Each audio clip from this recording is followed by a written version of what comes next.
Welcome back. Today is December 29th, and very likely this video is going to be our last video in 2023, and then I'll see you all in 2024.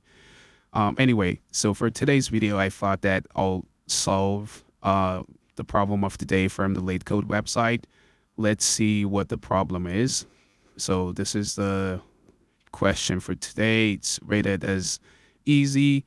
The acceptance rate is pretty good, but let's see if we can actually improve it in terms of either runtime or memory, and somehow improve the performance of the code. So here is the problem that we need to solve. It says you're given an array of strings, words, and obviously it's zero indexed, and it says in one operation, pick two distinct indices I and j, where words I is a non-empty string, and move any character from words I to any position in words j. Okay. And then it says return true if he can make every string in words equal using any number of operations, right? And if you remember, they define operation in here. Each operation is this, right? Picking two indices and moving one of the characters in one of the elements and putting it anywhere in the other one. And so we basically need to return true if we can make every string in words equal, and false otherwise. Okay, that looks fairly easy. Let's look at the examples just to make sure that we 100% understood what was going on. It says if words is this, right, the output is supposed to be true. Why? Because look at this one in here. If you take one of the A's in here and put it in the beginning of these strings, you'll end up with ABC, ABC, and ABC. So every string in words would be equal. So that's true, and that's easy. Okay. And in the second example, it says A, B, and A.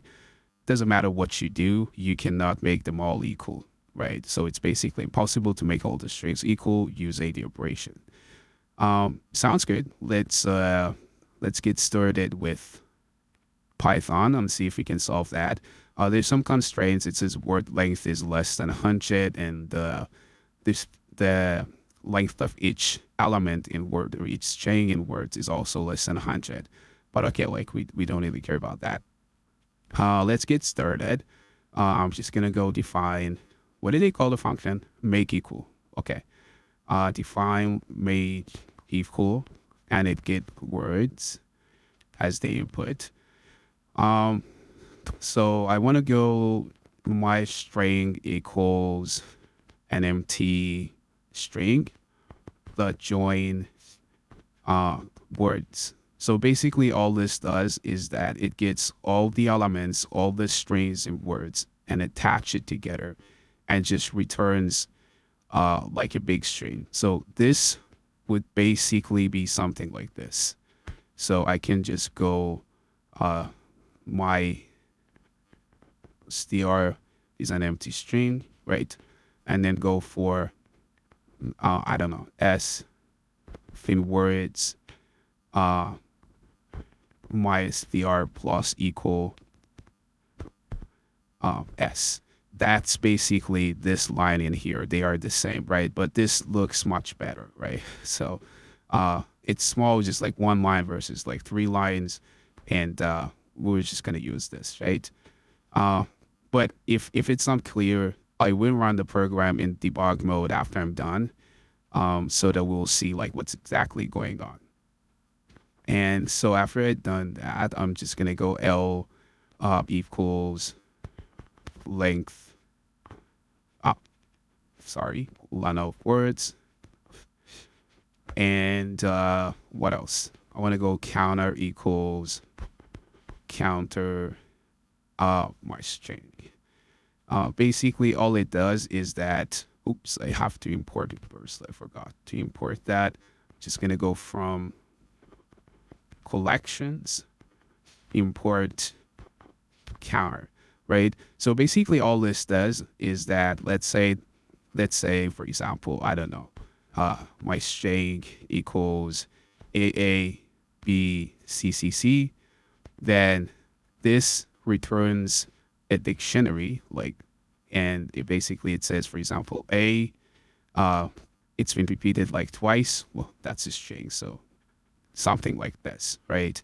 And then you had B only once, and then you had C 3 times.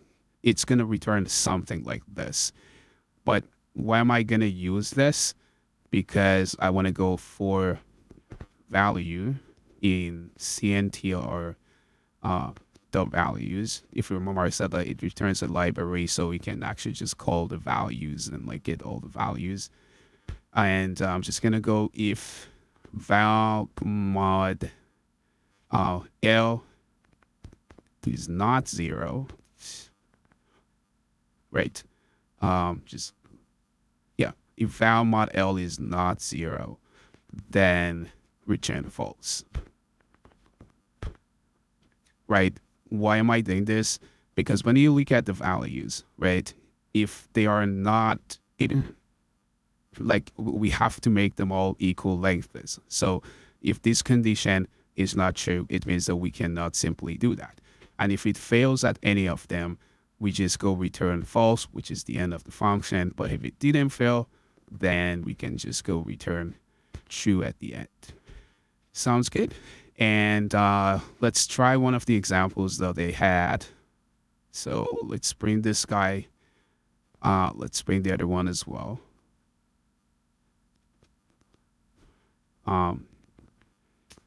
So let's comment this one out, and then we're just gonna go print make equal. We're just gonna pass in words, right?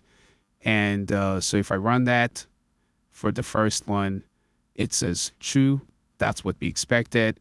And if I comment this out and run this guy instead and run it, it says false. But let's choose this one and breakpoint in here, go to debug mode, see what's going on.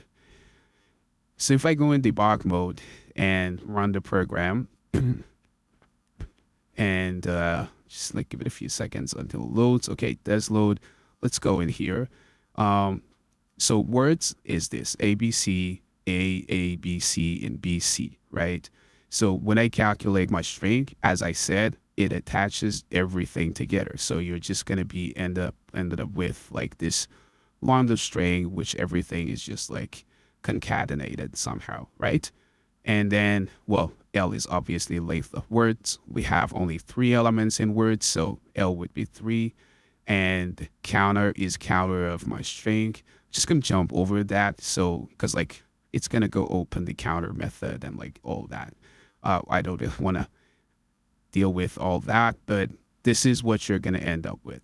So you have 3 A's, 3 B's, and 3 C's. Okay, sounds good. And we just want to go here and says for while encounter.values. So the first time, like actually it values 3 for all of them. So is 0 val mod L. So it's just not true. Go to the next one, not true. Go to the last one, not true. So that was like they all passed. So it goes here and returns true. And I also tried that, like the same code in my Leetcode profile. I could just like honestly just bring it here. Let's copy this and put it in here. Great, where I can actually go to the submissions. I tried like a few different versions to try to see like if I can actually like improve my answer a bit. And I think the one that I showed you is this one in here. Yes. And the runtime is really good. And it says that it beats like 89% of the users. Memory, again, as always, a trade-off here. So not the best memory usage. It only beats like about 10% of the users. And as always, like it's a really good practice for you guys to try to rewrite the code so that like it's going to be more, for example, memory efficient, or like a really good trade-off in like between memory and runtime, right? Up to you. If you just want to like, you don't care about it, you just want to learn like how to write a Python code to solve the problem, then you're good without like any of these optimizations. But if you actually want to learn what's going on and like be a Python nerd, then yeah, sure, dig into that and see what you can do. Thank you for watching this video, and please don't forget to subscribe to my channel so that you support me, and also don't miss the next video when I post it, right? And wish you all a happy new year, and see you all back in 2024. You guys take care. Bye-bye.